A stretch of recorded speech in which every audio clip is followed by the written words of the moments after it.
আমি দেখলে তো বললাম লালমনিরহাট। তোমারটা দিয়ে করো, দেখো বাইক সেটটা করো না।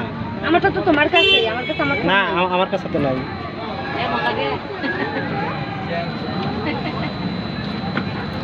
আমার কাছে ফোন আছে। লোকজন নাই নাকি? লোক এখন বের হয়ে যায় 8টা বাজে পারবো। 8টা পর্যন্ত না? না আমি প্রথম বলি না, 7টার পর থেকে কোনো লোক ঢুকবে না, কিন্তু বাইরে হয়ে যাবে। ও 7টার পর থেকে ঢোকা নিষেধ।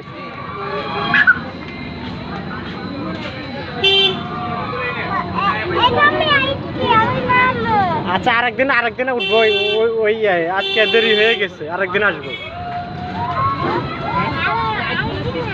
আচ্ছা আবার আরেকদিন আসবো।